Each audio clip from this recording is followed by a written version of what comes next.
सभी को नमस्कार। आज का हमारा टॉपिक है government budget and the economy. 6 marks का वेटेज है इस टॉपिक का और इसका जो कंटेंट है वो meaning of the budget, objective of the budget and components of the budget.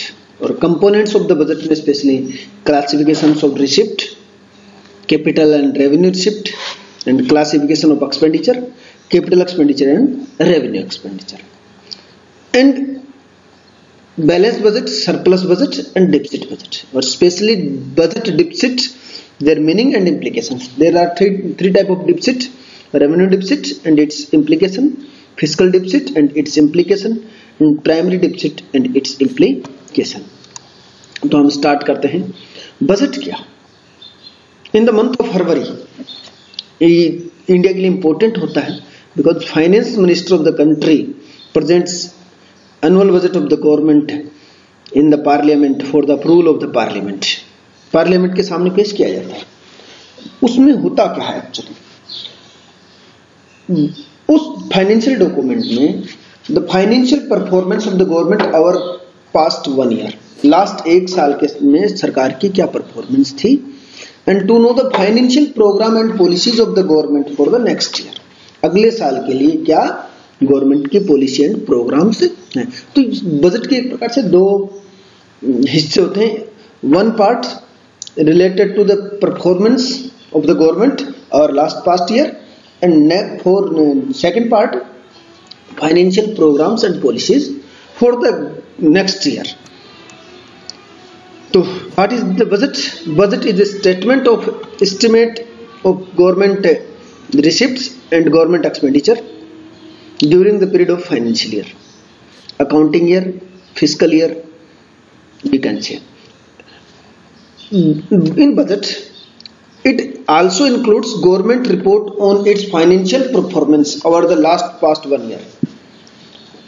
Budget के अंदर केवल सरकार के नेक्स्ट ईयर की एस्टिमेट ऑफ गवर्नमेंट रिसिप्ट और एस्टिमेट ऑफ गवर्नमेंट एक्सपेंडिचर ही इंक्लूड नहीं होते, but it's also include government report on financial performance of last year. However, this part of the budget is often overlooked. इसको हम overlook करते हैं। ये हम नहीं देखते कि क्या ये हम describe नहीं करते कि what has happened, क्या हो चुका है, but importance is given on another part, that is importance is given largely to the other part of the budget that describe what is going to be happen, जो ये describe करता है कि क्या होने जा रहा है। In this terms budget is expected receipt and expected expenditure का लेखा जोखा है जो आने वाले साल में। तो गवर्नमेंट बजट डेफिनेशन आ सकती है 1 नंबर में। Government budget is an annual statement of the estimate receipt and estimate of expenditure of the government during a fiscal year. Fiscal year started from 1 April to 31 March. Accounting year भी हो सकता है, financial year भी हो सकता है, एक ही बात है। अच्छा, गवर्नमेंट बजट में बेसिकली 4 चीजें हमें डेफिनेशन लिखते हैं, इसमें 4 बातों का ध्यान रखना है। नंबर 1 एनुअल स्टेटमेंट है। Government budget is annual statement of government expenditure and receipt, और स्पेशली एक्सपेंडिचर और रिसिप्ट लिखे तो इस बात का ध्यान रखें, estimated expenditure and estimated receipt, because these receipt and expenditure are for the next year, और next year के लिए है, उसके लिए हम अनुमान लगा सकते हैं। That's why estimate of government receipt and expenditure of किसकी? Government, when during in accounting year। तो ये 4 चीजें हमारी डेफिनेशन में आनी चाहिए। It is an annual statement of estimate of receipt and expenditure of the government during an accounting year। तो 1 number में डेफिनेशन आ सकती है, इसको अच्छे से देखें। अब नेक्स्ट है जो हमारा इसका टॉपिक है वो है ऑब्जेक्टिव ऑफ बजट। गवर्नमेंट क्यों बजट बनाती है? बहुत से ऑब्जेक्टिव है गवर्नमेंट के। ग्रोथ है, सोशल वेलफेयर है, इक्वलिटी है, जस्टिस है, and stability in the country है, मैनेजमेंट ऑफ PSU है, पुअर्टी और अनएम्प्लॉयमेंट को कम करना है। बहुत सारे ऑब्जेक्टिव है, लेकिन we study about some notable objective only. Following are the some notable objective that the government pursue through its budgetary policy, budget policy, fiscal policy। एक की बात है। सबसे पहले हम बात करते हैं रिडक्शन इन इनइक्वालिटी। सरकार असमानताओं को दूर करती है। सोसाइटी में रीजनल इनबैलेंसेज हैं, उसमें इनइक्वालिटीज को दूर करती है। कैसे करेगी? Through tax and subsidies. और इस फंक्शन को हम बोलते हैं redistribution of income and wealth. तो गवर्नमेंट का एक ऑब्जेक्टिव होता है reduction in the inequalities. How? What are the tools? Tax and subsidies. और इस फंक्शन को बोलते हैं redistribution of income and wealth. अब कैसे करेगी इसको देखिए। Through the budget government can adopt progressive taxation policy. Progressive tax means जिसकी इनकम कम है उस पर कम, और जिसकी इनकम ज्यादा है यानी high tax on rich person and low tax on poor people, subsidy to the poor. तो through progressive taxation policy spend more on the requirement of the poor. अमीर लोगों पे ज्यादा टैक्स इंपोज किया जाए और गरीबों को ज्यादा ऊपर खर्च किया जाए, सब्सिडी दी जाए। तो इससे सरकार का ऑब्जेक्टिव होता है जो इनकम और वेल्थ की इनइक्वालिटीज है उसको दूर करना, to reduce the inequalities of income and wealth. तो this function is called redistribution of income and wealth. तो we can also treat it as a objective of the budget, redistribution of income and wealth. The government use physical instrument of taxation and subsidies with the view of, क्यों लगाती है tax और subsidy का लगाने के purpose, किस purpose के साथ? To improve distribution of income and wealth in the economy. Equitable distribution of the income and wealth is a sign of social justice. अगर समाज में वेल्थ और इनकम का डिस्ट्रीब्यूशन इक्वल होगा तो ये किसका संकेत है? This is the sign of the social justice, this is the sign of equalities which are the principal objective any welfare state as in India. किसी भी देश का यही ऑब्जेक्टिव होता है, social justice, reduction in equalities. तो किसके माध्यम से करेगी? Tax and subsidy. बेसिकली कैसे? High tax on rich and subsidy to the poor. Okay, next जो हमारा ऑब्जेक्टिव है वो सोशल वेलफेयर। सोशल वेलफेयर किसके माध्यम से करती है? रीएलोकेशन ऑफ रिसोर्सेज के माध्यम से।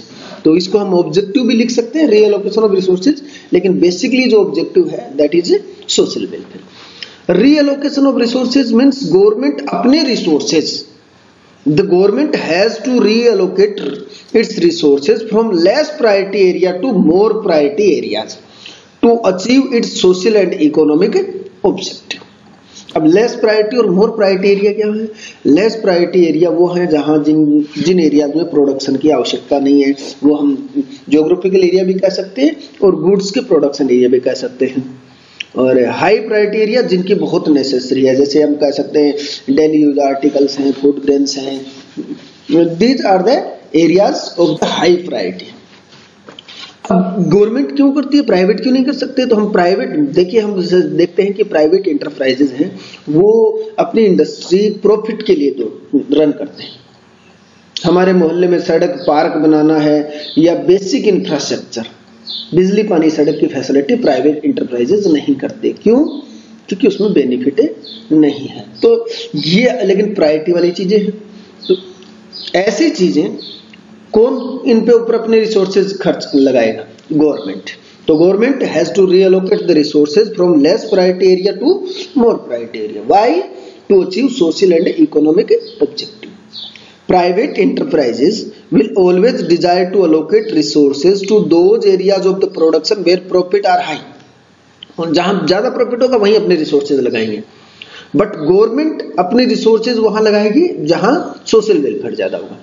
Through budgetary policy government of country direct the allocate of resources in the manner such that there is balance in between the goals of profit maximization and social welfare। लेकिन सरकार अपने resources इस प्रकार से लगाती है कि जो प्रॉफिट मैक्सिमाइजेशन और सोशल वेलफेयर है उनके बीच में एक बैलेंस बना रहे। For example production of goods which are injures to health, for example cigarette and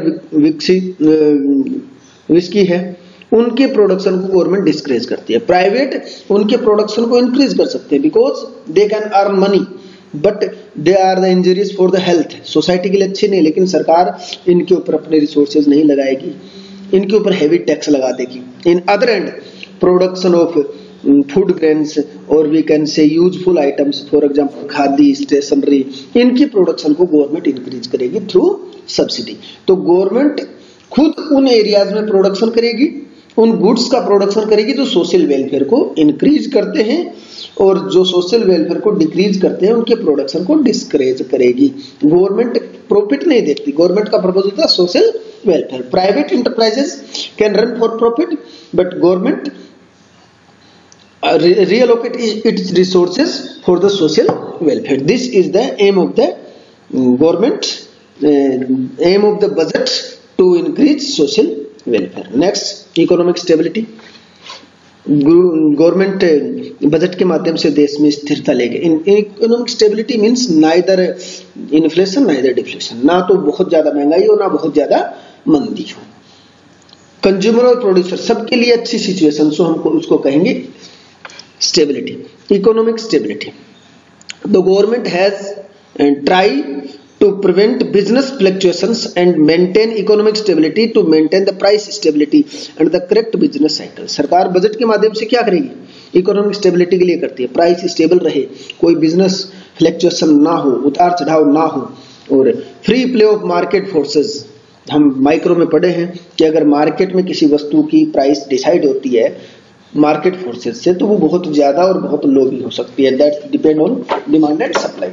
लेकिन वहां हमने देखा कि गवर्नमेंट इंटरफेयर करती है प्राइस सीलिंग और प्राइस फ्लोर के माध्यम से। उसका पर्पज क्या था गवर्नमेंट का? एक साइड कंज्यूमर का वेलफेयर और एक साइड प्रोड्यूसर का वेलफेयर। तो ये गवर्नमेंट उनके वेलफेयर के लिए कर रही है। But the government of country always committed to save the economy from business cycles. Budget is used as an important policy instrument to combat the situation of deflation and inflation. By doing it, the government try to achieve the state of economic stability. Inflation और deflation को control करने की कोशिश करती है money supply के माध्यम से, गवर्नमेंट अपने एक्सपेंडिचर के माध्यम से। गवर्नमेंट एक्सपेंडिचर भी पार्ट है, तो गवर्नमेंट अपने खर्चे के माध्यम से, फिस्कल पॉलिसी के माध्यम से, बजटरी पॉलिसी के माध्यम से देश में इकोनॉमी स्टेबिलिटी के लिए ट्राई करती है। और economic stability neither the situation of deflation neither situation of inflation, business fluctuation की सिचुएशन को कंट्रोल करने की कोशिश करती है। Other objective economic growth, to promote rapid and balanced economic growth as to improve living standard of the people. Government try to achieve the economic growth through its budget policy. Reduction of the poverty and unemployment, to reduce mass poverty and the unemployment by creating employment opportunity and providing maximum social benefit to the poor. Government can also try to achieve this objective through its budgetary policy. Management of public enterprises, public government run enterprises, for example railway, Indian Oil Corporation, these are the public enterprises. Through government budget, government try to manage the public enterprises. Government undertake commercial activity that are of the nature of the natural monopolies, heavy manufacturing. It's through its public enterprises government try to manage the public enterprises. तो these are the objective of the budget. और objective पूछे जा सकते हैं 4, 3, 6 marks का question इसके ऊपर आ सकता है। तो बेसिकली हम अगर गवर्नमेंट ऑब्जेक्टिव की बात देखें तो सोशल वेलफेयर है, इक्वलिटी है, इक्विटेबल डिस्ट्रीब्यूशन है, ग्रोथ है, इकोनॉमिक स्टेबिलिटी है, मैनेजमेंट ऑफ पीएसयू है। These are the basic objective of the government budget. Now we will study structure of the budget. Budget में क्या होता है? Structure of the budget refer components of the budget. इसमें क्या include होता है, budget क्या है, बजट में क्या क्या चीजें होती हैं। तो जब हम इसके कंपोनेंट्स या स्ट्रक्चर देखें तो बजट को हम बजट स्ट्रक्चर 2 तरीकों से बांट सकते हैं। पहला तो हम बजट को रेवेन्यू बजट और कैपिटल बजट में डिवाइड कर सकते हैं। Revenue budget include revenue receipt and revenue expenditure, और capital budget capital receipt and capital expenditure. तो एक तो डिवीजन ये होगा रेवेन्यू बजट और कैपिटल बजट। रेवेन्यू बजट में revenue receipt and revenue expenditure, और in capital budget we include capital receipt and capital expenditure of the government. दूसरा, receipt और एक्सपेंडिचर कंपोनेंट्स के बेस पे भी हम बजट को बांट सकते हैं। एक साइड पे बजट रिसिप्ट्स और दूसरी side budget expenditure. Budget receipt and budget expenditure, हम ज्यादातर बजट रिसिप्ट और बजट एक्सपेंडिचर के अनुसार बांटते हैं। तो बात वही है, चार कंपोनेंट्स है, revenue receipt, capital receipt, revenue expenditure, capital expenditure. चाहे आपको रिसिप्ट और एक्सपेंडिचर में क्लासिफाई कर लीजिए और चाहे हम रेवेन्यू बजट और कैपिटल बजट में क्लासिफाई करें। कंपोनेंट्स ये चार बेसिकली बजट के हैं। स्ट्रक्चर ऑफ द बजट में देखेंगे, सबसे पहले हम देखते हैं एक साइड बजट रिसिप्ट, एक side budget expenditure. Budget receipt दो प्रकार की है, रेवेन्यू रिसिप्ट और कैपिटल रिसिप्ट। बजट एक्सपेंडिचर भी revenue expenditure, capital expenditure. Further, revenue receipt are classified as tax receipt and non-tax receipt. Capital receipt are classified borrowing and other liabilities, recovery of loan, other receipt, disinvestment इसमें include होता है। और budget expenditure, revenue expenditure और capital expenditure दोनों को ही planned non planned में बांटा जा सकता है या डेवलपमेंट और नॉन डेवलपमेंट एक्सपेंडिचर में बांटा जा सकता है। तो this is the structure of the budget. अब हम सबसे पहले स्टार्ट करते हैं बजट रिसिप्ट से।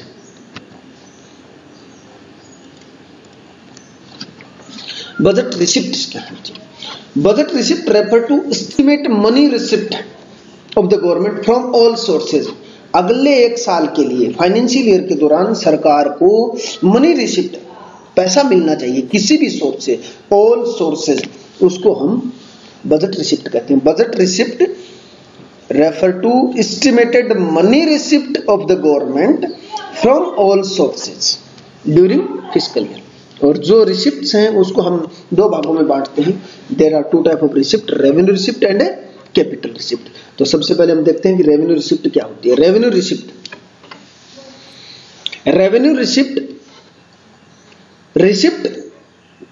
चाहे रेवेन्यू कैपिटल, हम उसको लायबिलिटी और एसेट्स के बेस पे कैटेगराइज करते हैं।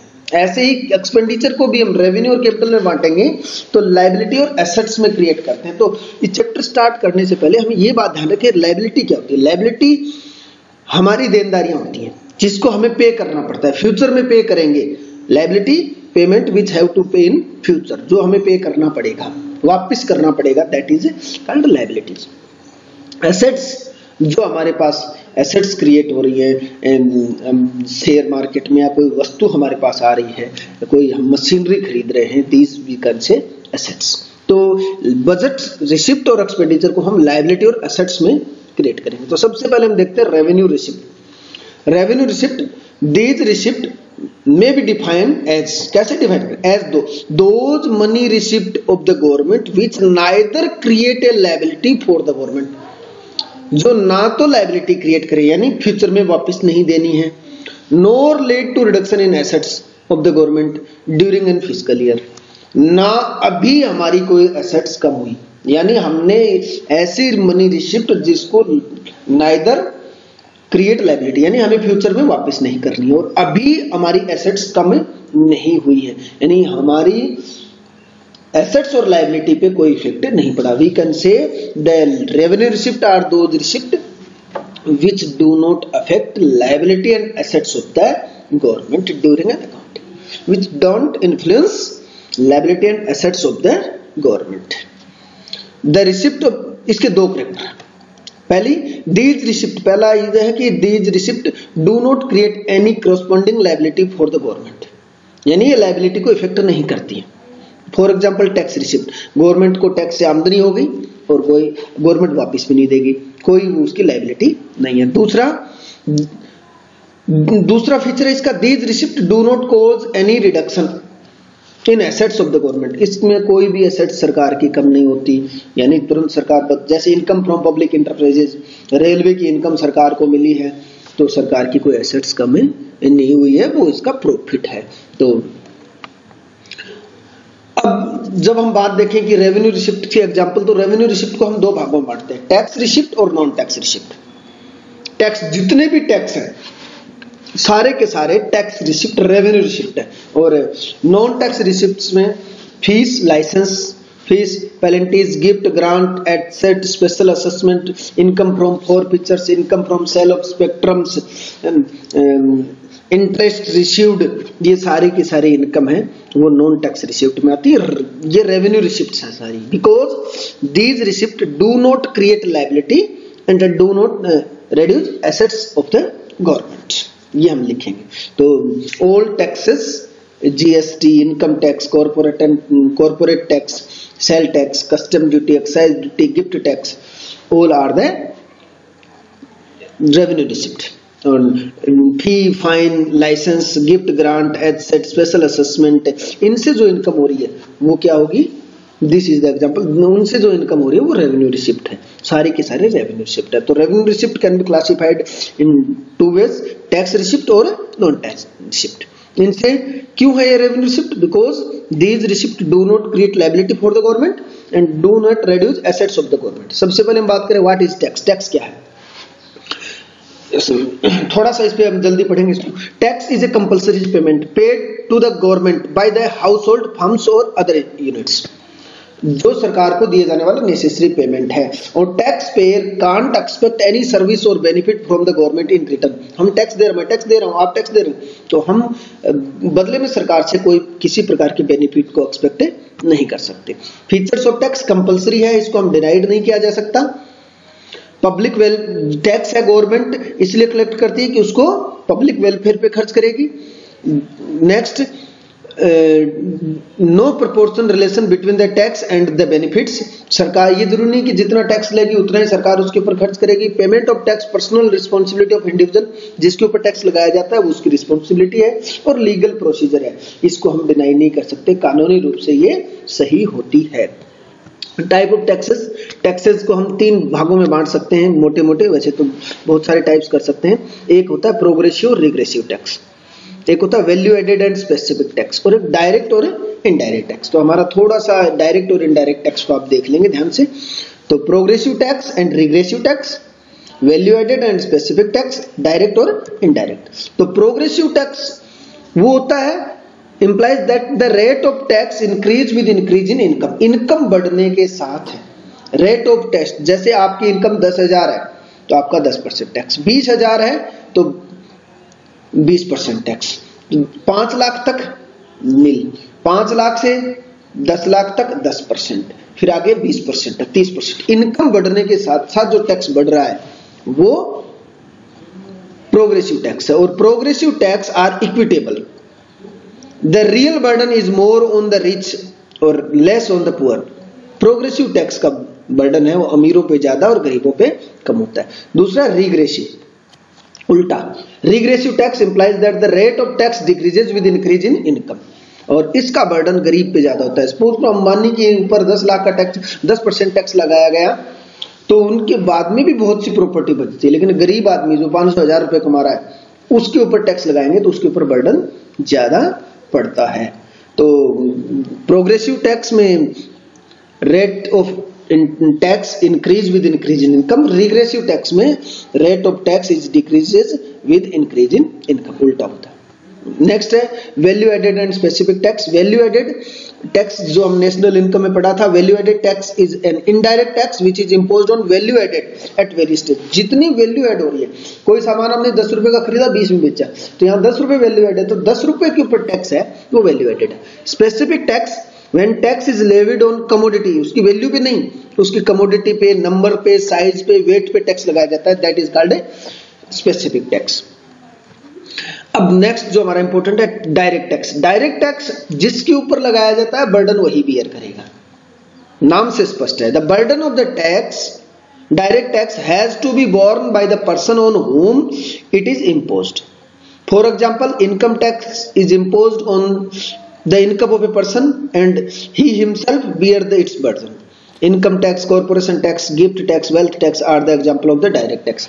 इनकम टैक्स जिसके ऊपर लगाया जाता है उसका बर्डन भी वही बियर करता है, वो उसका बर्डन दूसरे के ऊपर ट्रांसफर नहीं कर सकता, वो डायरेक्ट टैक्स है। Indirect tax are those tax whose initially burden or impact is on one person but he succeeded in shifting the burden of tax on another person. For example, sale tax, ये व्यापारी के ऊपर लगाया गया, हम सामान खरीदते हैं तो हमसे वो पैसा वसूल कर लेता है। तो टैक्स किसी इम्पोज किसी और के ऊपर किया गया है, पे कोई और, लेकिन रियल बर्डन किसी और के ऊपर है, तो टैक्स पेई जब उसका रियल बर्डन दूसरे पर शिफ्ट कर देता है, that type of tax is called indirect tax. An indirect tax is imposed on one person but paid partially or wholly by another person, तो वो इनडायरेक्ट टैक्स होते हैं। अब दूसरी हम करते हैं, तो ये तो थी टैक्स रिसिप्ट में। दूसरा रेवेन्यू रिसिप्ट की कुछ रिसिप्ट हैं, वो नॉन टैक्स रिसिप्ट में होती हैं। Non tax receipt are those receipt which are received from source other than the taxes like interest and dividends. Fee licence and permit से जो इनकम हो रही है वो सारी की सारी क्या है, नॉन टैक्स रिसिप्ट है, क्योंकि ये कोई लायबिलिटी और एसेट्स, लायबिलिटी क्रिएट नहीं कर रही, एसेट्स को रिड्यूस नहीं कर रही। फी लाइसेंस से इनकम और परमिट से इनकम। एसेट होता है कि जब किसी भी प्रॉपर्टी का कोई लीगल हेयर नहीं होता है और वो एक्सपायर हो जाता है, तो उसके बाद जो प्रॉपर्टी होती है गवर्नमेंट की, खोया पाया वाली प्रॉपर्टी होती है, वो गवर्नमेंट की होती है। स्पेशल असेसमेंट, गवर्नमेंट की डेवलपमेंट एक्टिविटी के कारण किसी प्रॉपर्टी की रेट बढ़ जाती है, तो गवर्नमेंट उसके बढ़ी हुई रेट्स का है कुछ हिस्सा वो एज ए टैक्स के रूप में, एज ए अपने रेशियो के रूप में ले सकती है। That is called special assessment. Special assessment is that income of the state which is made by the owners of those property whose value appreciated due to development activity। सरकार ने highway निकाल दिया, कहीं एयरपोर्ट बना दिया, तो उसके आसपास की जो प्रॉपर्टी है उसकी वैल्यू बढ़ जाएगी, तो सरकार उसमें अपना हिस्सा ले सकती है, उसको हम स्पेशल असेसमेंट कहते हैं। फाइन्स और पेनल्टीज जो सरकार लगाती है, हम बिना हेलमेट के जा रहे हैं, फाइन लगा दिया है ना, हमने कोई गलत काम कर दिया, फाइन लगा दिया, तो ये पेनल्टीज लगा दी। These are the example of revenue receipt. Income from public enterprises, जो भी सरकारी इंटरप्राइजेस हैं उनकी इनकम भी रेवेन्यू रिसिप्ट में आती है, non tax. Gift and grants, gift received by the government also source of the, जैसे कोई भी ग्रांट्स मिला है, हेल्प के तौर पे मिली है, अर्थक्वेक आ गया, फ्लड विक्टिम्स आ गई, किसी दूसरे देश ने हमारी हेल्प किया, लोगों ने हेल्प की है सरकार की, तो वो जो रिसिप्ट है वो क्या होगी, गिफ्ट और ग्रांट्स है, वो वापस नहीं करनी और कोई एसेट्स पे फर्क नहीं पड़ रहा है, तो यहाँ पे इसको भी रेवेन्यू रिसिप्ट में ट्रीट करेंगे। अब हमारी नेक्स्ट रिसिप्ट है, तो रेवेन्यू रिसिप्ट में हमने पढ़ा कि those receipt which neither create liability for the government nor reduce assets of the government during accounting year, और ये these are classified into two types, tax and non tax. अब now we will study capital receipt. Capital receipt those money receipt of the government which either create, एक काम होगा, either create a liability for the government और cause a reduction in assets of the government during an accounting year. या तो liability create करेंगी या assets को reduce करेंगी, ये दो करैक्टर है। Those receipt either create a liability for the government, for example loans bye the government, loan अगर सरकार ले रही है, बोरोविंग कर रही है, तो वो सरकार को वापस पे करना पड़ेगा, लायबिलिटी क्रिएट कर रही है। और दूसरा, these receipt do not cause any reduction in assets of the government, these receipt which cause any reduction in assets of the government. For example, money received by the government from the selling of its share, disinvestment से income हो रही है, तो सरकार की assets यहाँ पे कम हो गई है। तो कैपिटल रिसिप्ट के लिए इन दो में से एक चीज होना कंपलसरी है, या तो either reduce its revenue, either reduce its liability, create its liability और reduce its assets। और ये ध्यान रहे, रेवेन्यू और कैपिटल रिसिप्ट में से कई बार हम लिखते हैं कि रेवेन्यू को लिखते हैं रिकरिंग और कैपिटल को लिखते हैं non recurring. No, this is the feature of the receipts. In nature revenue receipt recurring होती हैं और in nature revenue capital receipt वो नॉन रिकरिंग होती हैं। लेकिन क्यों है कैपिटल और रेवेन्यू, वो डिसाइड होता है उनकी लायबिलिटी और एसेट्स के बेस पे।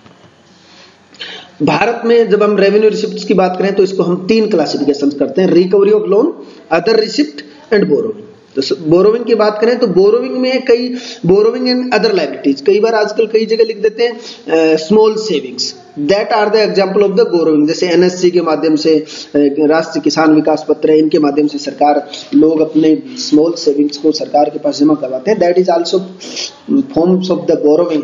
तो गवर्नमेंट की रिसिप्ट को, कैपिटल रिसिप्ट को तीन भागों में बांटा गया है, recovery of loan, other receipt, disinvestment and borrowing. तो recovery of loan, borrowing and other liability and other receipt, disinvestment, तीन है, एक एक को हम पढ़ते हैं। सबसे पहले recovery of loan. Recovery of loan का अर्थ सरकार ने जो लोन किसी को दे रखा है और वो वापस ले रही है, ध्यान रहे प्रिंसिपल अमाउंट, उसके साथ लिए जाने वाला इंटरेस्ट रेवेन्यू रिसिप्ट होगा, लेकिन प्रिंसिपल अमाउंट। अब loan offered to other are assets of the government, किसी को दूसरे को दे रखा है तो वो हमारी एसेट्स है, और जब वापस लेंगे सरकार तो वहां पे क्या हो रहा है, लायबिलिटी क्रिएट हो रही है, नहीं, एसेट्स रिड्यूस हो रही हैं।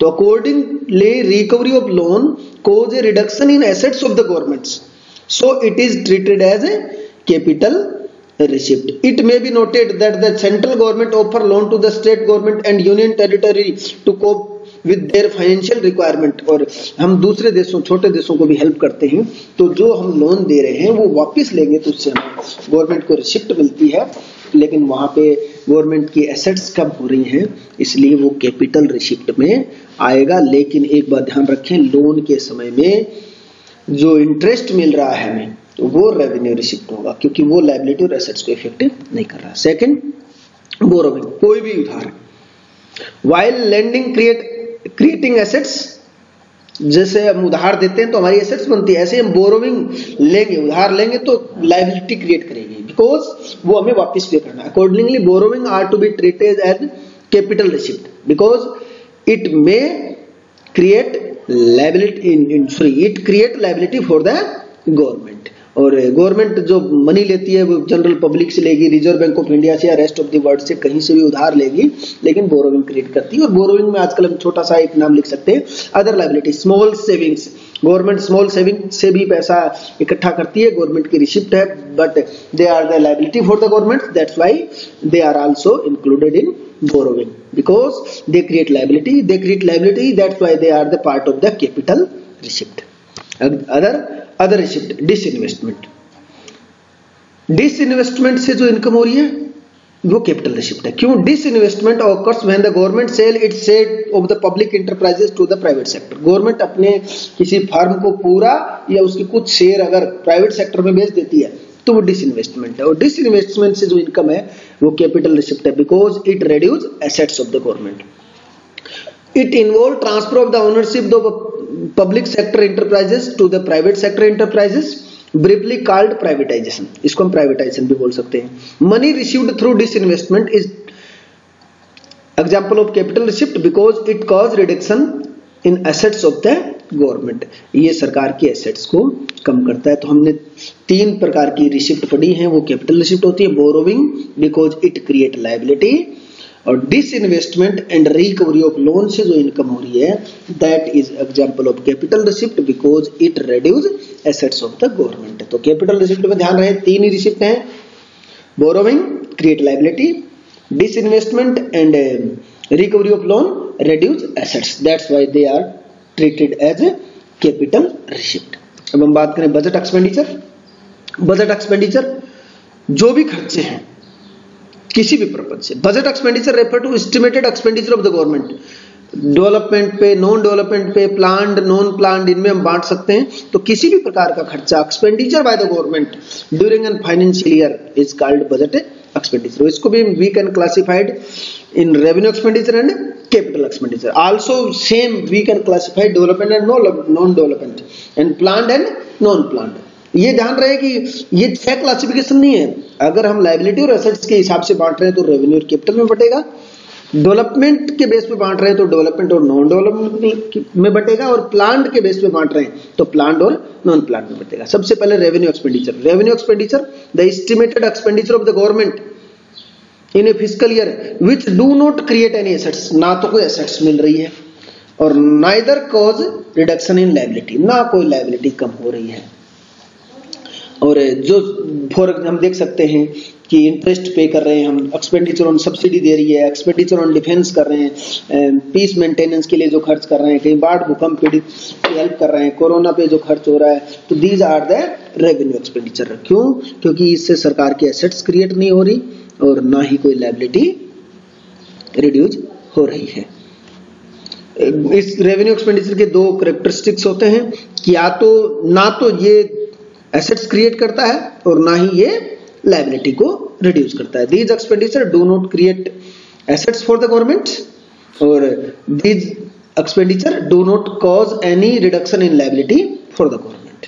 Capital expenditure. Capital expenditure those expenditure of the government which either create any assets, या तो assets create करेगा, or reduce any liability, of the government is called capital expenditure. For example, construction of factory, repayment of loan, purchase of share, ये या तो आपकी liability कम कर रहे हैं या आपकी एसेट्स को क्रिएट कर रहे हैं। कैपिटल एक्सपेंडिचर को हम जब क्लासिफाई करते देखते हैं तो दो चीजें होती हैं, it create assets for the government, जैसे कोई कंपनी, सरकार ने कंपनी के ऊपर खर्च कर दिया है, और दूसरा इट या आइदर क्रिएट एसेट्स और रिड्यूस लायबिलिटी, जैसे रीपेमेंट ऑफ लोन से लायबिलिटी कम हुई है। और इंपॉर्टेंट कैपिटल एक्सपेंडिचर है expenditure on land and buildings के ऊपर खर्च कर रही है, expenditure on machinery, purchase of share, loan by the central government to the state government, ये भी कैपिटल एक्सपेंडिचर। लेकिन ध्यान रहे ग्रांट्स अगर वर्ड है, grants given by the state government to the state government, वो रेवेन्यू एक्सपेंडिचर होगा। अब एक बात और ध्यान रहे, जैसे डिफेंस पे खर्च कर रहे हैं वो रेवेन्यू एक्सपेंडिचर है, एक ट्रक डिफेंस के लिए खरीद रहे हैं रेवेन्यू एक्सपेंडिचर है, वही ट्रक बाहर खरीदेंगे, वही बस बाहर खरीद रहे हैं तो कैपिटल एक्सपेंडिचर है। एक डिफेंस के लिए एक मकान बना रहे हैं रेवेन्यू एक्सपेंडिचर है, लेकिन बाहर हॉस्पिटल, स्कूल, कॉलेज के लिए किसी डेवलपमेंट एक्टिविटी से रिलेटेड अगर हम कुछ कर रहे हैं तो वो डेवलपमेंट है, वो कैपिटल एक्सपेंडिचर में आएगा। ऐसे ही पीस और मेंटेनेंस पे खर्च कर रहे हैं वो रेवेन्यू रिसिप्ट है, क्योंकि इससे कोई लायबिलिटी और एसेट्स पे फर्क नहीं पड़ रहा। आप प्रोडक्टिव और अनप्रोडक्टिव मत देखें। कैपिटल और रेवेन्यू में हमारे दिमाग में कई बार ये रहता है कि हम उसको कैपिटल और रेवेन्यू एक्सपेंडिचर को प्रोडक्टिव अनप्रोडक्टिव, हम ये मानते हैं कि रेवेन्यू एक्सपेंडिचर अनप्रोडक्टिव होता है, कैपिटल प्रोडक्टिव होता नहीं। ये क्लासिफिकेशन का बेस नहीं है। ये देखना है कि एसेट्स और लायबिलिटी पे इफेक्ट पड़ रहा है या नहीं पड़ रहा है। रिकरिंग नॉन रिकरिंग भी नहीं देखेंगे। कैपिटल एक्सपेंडिचर के दो फीचर्स हैं, क्रिएट एसेट्स या रिड्यूस लायबिलिटी। दोनों में से एक काम होगा, दोनों एक साथ नहीं हो सकते। ऐसा नहीं कि कोई सेम एक्सपेंडिचर है, हमारे लिए एसेट्स भी हो जाए और हमारे लिए लायबिलिटी भी हो जाए, आइदर एसेट्स और लायबिलिटी। अब टाइप ऑफ पब्लिक एक्सपेंडिचर को डेवलपमेंट और नॉन डेवलपमेंट बांट सकते हैं। अगर कोई भी खर्च डेवलपमेंट से रिलेटेड है तो डेवलपमेंट एक्सपेंडिचर, और not related to the development that is called a non development expenditure. For example defence, collection of tax, interest on loan, payment of old age pension, ये सारे के सारे क्या है, नॉन डेवलपमेंट एक्सपेंडिचर में आते हैं। प्लान्ड और नॉन प्लान्ड में भी है। Expenditure which incurred by the government to fulfil its planned development programmes के लिए खर्च कर रही है तो वो क्या है, प्लान्ड एक्सपेंडिचर। और बिना प्लान्ड एक्सपेंडिचर खर्च कर रही है सरकार, बिना प्लान डेवलपमेंट एक्टिविटी पे खर्च कर रही है तो उसको कहते हैं नॉन प्लान एक्सपेंडिचर। क्यों करती है सरकार? सिग्निफिकेंस ऑफ और importance of public expenditure, why government spend on different activity. तो सबसे पहले हम कहते हैं increase in economic growth. Economic growth होती है, इकोनॉमिक ग्रोथ के लिए सरकार खर्च करेगी।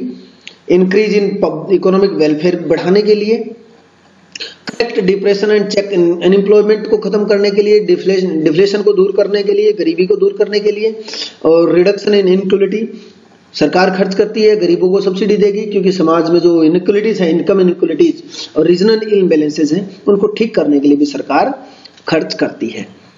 तो these are the objective of the government. अब हम बात करें टोटल एक्सपेंडिचर को कैसे मानेंगे। टोटल एक्सपेंडिचर हम total expenditure revenue expenditure plus capital expenditure जोड़ लीजिए, या प्लान और नॉन प्लान जोड़ लीजिए, और development and non development expenditure को हम जोड़ेंगे तो ये टोटल एक्सपेंडिचर के बराबर आता है। हमारा फोकस है total expenditure is equal to revenue expenditure plus capital expenditure. अब हमारे सिलेबस में सरप्लस बजट, बैलेंस बजट और बजट डिफिसिट, हमारे सिलेबस में जो है बजट डिफिसिट है। बजट डिफिसिट क्या है? जब हम इन चीजों को आपस में हिसाब करके देखते हैं, एक साइड रिसिप्ट एक साइड एक्सपेंडिचर, अगर रिसिप्ट और एक्सपेंडिचर बराबर है तो we can say balance budget. Receipt ज्यादा एक्सपेंडिचर कम है तो we can say surplus budget. लेकिन expenditure is more than receipt that is called budget deficit. Budget deficit refer to situation when budget expenditure of the government are greater than budget receipt of the government during an accounting year। यानी budget deficit, budget expenditure ज्यादा है budget receipt से, जितना ज्यादा है वही budget deficit होगा। when BE budget expenditure is more then budget receipt, और बजट एक्सपेंडिचर में revenue expenditure plus capital expenditure, budget receipt revenue receipt plus capital receipt. हाँ, तो जब हम हमारे सिलेबस में जो है बजट डिफिसिट है, बजट डिफिसिट को हम कैसे मेजर करते हैं, कैसे निकालते हैं? तो बजट डिफिसिट को मेजर करने के हमारे 3 तरीके हैं। With reference to the budget government of India there are 3 important type of budget deficit, that is revenue deficit, fiscal deficit and primary deficit. तो सबसे पहले हम देखते हैं revenue deficit. Revenue deficit excess of government expenditure, sorry revenue expenditure और revenue receipt. नाम से स्पष्ट है, डिफिसिट एक्सपेंडिचर ज्यादा है, रिसिप्ट कम है। कौन से डिफिसिट? रेवेन्यू। तो इसलिए रेवेन्यू रिसिप्ट और रेवेन्यू एक्सपेंडिचर ही इंक्लूड करेंगे। रेवेन्यू बजट एक प्रकार से हम कह सकते हैं। तो रेवेन्यू बजट का डिफिसिट रेवेन्यू डिफिसिट कहलाता है। तो revenue deficit the excess of government revenue expenditure और government revenue receipt is called revenue deficit. ध्यान रहे, इसमें हम केवल रेवेन्यू एक्सपेंडिचर और रेवेन्यू रिसिप्ट का ही बैलेंस चेक करते हैं, और रेवेन्यू एक्सपेंडिचर अगर ज्यादा है रेवेन्यू रिसिप्ट से ड्यूरिंग एन अकाउंटिंग ईयर तो हम कहते हैं रेवेन्यू डिफिसिट। इसके इम्प्लीकेशंस क्या है? ये डिस सेविंग को इंडिकेट करता है, यानी सरकार के खर्चे ज्यादा है, आमदनी कम है। It indicates that inability of the government to meet its regular and recurring expenditure। सरकार की इनेबिलिटी को शो करता है कि सरकार की रिकरिंग इनकम से रिकरिंग एक्सपेंडिचर पूरे नहीं हो रहे हैं। ए हाई रेवेन्यू डिफिसिट, अगर हाई रेवेन्यू डिफिसिट है तो it's warn to the government कि सरकार के खर्चे ज्यादा है और रिसिप्ट कम है, तो either increase its revenue receipt और डिक्रीज इट्स रेवेन्यू एक्सपेंडिचर, या तो अपने एक्सपेंडिचर को कट करे या अपनी रिसिप्ट को इंक्रीज करे। और अगर नहीं कर पाती है तो revenue deficit is financed through capital receipt like as borrowing. अगर रेवेन्यू डिफिसिट को सरकार मैनेज नहीं कर पाती है तो इसका बर्डन पड़ेगा कैपिटल रिसिप्ट से, बोरोविंग, और बोरोविंग डायरेक्ट इंक्रीज लायबिलिटी, और जो अच्छी चीज नहीं होती है, और बोरोविंग से इन्फ्लेशन भी बढ़ता है। High revenue deficit give warning to the government either cut its expenditure और इंक्रीज टैक्स रिसिप्ट। लेकिन भाई फिर कर क्यों नहीं सकते? क्या क्या दिक्कत है इसमें? आसान, हाँ ये प्रॉब्लम है। In developing country like as India both are related to the, यानी revenue receipt and revenue expenditure both are related to the social welfare. Open situation raises expenditure on administration and maintenance. हम police प्रशासन पे, defence पे खर्च करना नहीं बंद कर सकते। It is very difficult to, salary cut नहीं कर सकते, salary is part of the revenue expenditure. और गरीबों पे टैक्स भी नहीं लगा सकते, टैक्स लगा के रेवेन्यू रिसिप्ट नहीं बढ़ा सकते, और पीस, डिफेंस, सोशल सब्सिडी पे हम जो खर्च कर रहे हैं वो जरूरत से ज्यादा नहीं कर सकते। तो ये because both are related to the, अगर टैक्स बढ़ा देंगे सोशल वेलफेयर डाउन हो जाएगा, डिफेंस पे कम कर देंगे या पुलिस प्रशासन पे कम खर्च होगा तो सोशल वेलफेयर डाउन हो जाएगा। तो both are related to the social welfare. एक लिमिट से ज्यादा, neither we increase revenue receipt neither we can not decrease revenue expenditure. तो ये सरकार को इसके साथ मैनेज करना है। तो government is compelled to cope with high revenue deficit through borrowing and disinvestment. अगर सरकार रेवेन्यू डिफिसिट ज्यादा है तो बोरोविंग या डिसइन्वेस्टमेंट से उसको करने की। दूसरा हमारा फिस्कल डिफिसिट। फिस्कल डिफिसिट इसमें टोटल रिसिप्ट और टोटल एक्सपेंडिचर इंक्लूड करते हैं other than borrowing. That excess of total expenditure of the government over its total receipt excluding borrowing is called fiscal deficit। देखिए रिसिप्ट को हम, receipt side में हम borrowing नहीं जोड़ेंगे, अब खर्चे सारे होंगे revenue expenditure plus capital expenditure, लेकिन रिसिप्ट में बोरोविंग नहीं जोड़ेंगे। अगर बोरोविंग जोड़ेंगे तो हमारे हमेशा रिसिप्ट और एक्सपेंडिचर इक्वल होंगे। और ये ध्यान रहे, बोरोविंग नहीं जोड़ते because if we add borrowing our expenditure and receipt will be equal। जो आपका उधार है उसको भी आप, अगर आपने मनी रिसिप्ट मान लिया कैलकुलेशन पॉइंट ऑफ व्यू से, वैसे तो है कैलकुलेशन पॉइंट ऑफ व्यू से मान लेंगे तो रिसिप्ट और expenditure will always be equal. और फिस्कल डिफिसिट में हम बोरोविंग को इंक्लूड नहीं करते हैं। Fiscal deficit is the excess of total expenditure of the government और its total receipt excluding borrowing. और इसलिए बोरोविंग को इंक्लूड नहीं करते हैं, इसलिए always fiscal deficit is always equal to the borrowing. अगर बोरोविंग दी हुई है और हमें पूछ ले कि कैलकुलेट फिस्कल डिफिसिट, तो हम सीधा के सीधा borrowing equal to fiscal deficit लिख के आंसर लिख सकते हैं। Fiscal deficit total expenditure, revenue expenditure plus capital expenditure minus total receipt, revenue receipt plus capital receipt other than borrowing. अच्छा, इसके सिग्निफिकेंस क्या है? It indicate total borrowing requirement. जितना ज्यादा फिस्कल डिफिसिट होगा बोरोविंग रिक्वायरमेंट उतनी ज्यादा होगी। Borrowing requirement create problem not only payment of interest but also repayment of loan. अगर हम उधार लेंगे तो ब्याज भुगतान भी प्रॉब्लम है, और रीपेमेंट ऑफ लोन जो प्रिंसिपल अमाउंट है वो भी हमारे लिए रीपे करना प्रॉब्लम क्रिएट कर सकता है। इफ इट continuously increase अगर ये फिस्कल डिफिसिट बढ़ता जा रहा है, बोरोइंग कंटिन्यूसली बढ़ रही है, it means government take more loans to repay for the previous loans. अगर हमारी बोरोइंग बढ़ रही है तो सरकार ज्यादा उधार लेगी पिछले लोन पे करने के लिए। As a result country in caught a डेब्ट ट्रैप, और लोन ट्रैप हमारे ऊपर बढ़ जाएगा। If the government borrow from central bank issue, अगर बाहर से लेंगे तो हम लोन के जाल में फंस जाएंगे। अगर हम सेंट्रल बैंक से पैसा ले रही है तो central bank issue new currency, और increase in money supply without increase in the production generate inflationary pressure in the economy. अगर हम बाहर से लेंगे तो हमारे ऊपर लोन ट्रैप हो जाएगा। हम सेंट्रल बैंक से लेगी सरकार तो यहाँ पे नोट नए इश्यू करेंगे तो मनी सप्लाई तो इंक्रीज हो जाएगी, लेकिन गुड्स का प्रोडक्शन नहीं बढ़ेगा तो इन्फ्लेशन क्रिएट हो जाएगी। और when government borrow from rest of the world तो हमारी फॉरेन पे डिपेंडेंसी हो जाएगी। तो सरकार से लेगी, गवर्नमेंट सेंट्रल बैंक से लेगी तो इन्फ्लेशन का डर, लोगों से लेगी वैसे उधार ले रही है तो लोन ट्रैप का डर है, और बाहर से लेंगे तो हमारी फॉरेन डिपेंडेंसी अराइज हो सकती है। तो हम कह सकते हैं ग्रेटर फिस्कल डिफिसिट, ये these are the implications. Greater fiscal deficit implies greater borrowing by the government, और more borrowing more fiscal deficit, more borrowing more liability, cause inflation because money supply will increase.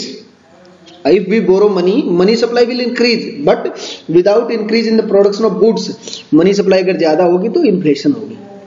Increase in foreign dependency, अगर हम उधार ले रहे हैं बाहर से तो फॉरेन डिपेंडेंसी बढ़ेगी। Financial burden on future generation, आज हम उधार ले रहे हैं, who will repay, our future generation will repay, तो हमारा फाइनेंशियल बर्डन किस पे आएगा, फ्यूचर जनरेशन पे। Deficit multiplying borrowing, borrowing multiply होंगी उधार लेने के लिए। We borrow money for the repayment of loan, उधार चुकाने के लिए उधार ले रहे हैं तो लोन ट्रैप हो जाएगा। क्रेडिट इरोजन, हमारी साख में कमी हो जाएगी। क्राउडिंग आउट, चारों ओर निराशा की सिचुएशन हो जाएगी। तो these are the implication of the fiscal budget. Next, primary deficit. Primary deficit ये बताने के लिए कि हम इंटरेस्ट पेमेंट के अलावा कितना उधार ले रहे हैं। Primary deficit is the difference between fiscal deficit and interest payment during an accounting. It is estimated as under, इसको कैसे निकालते हैं, primary deficit is equal to fiscal deficit means borrowing minus interest payment.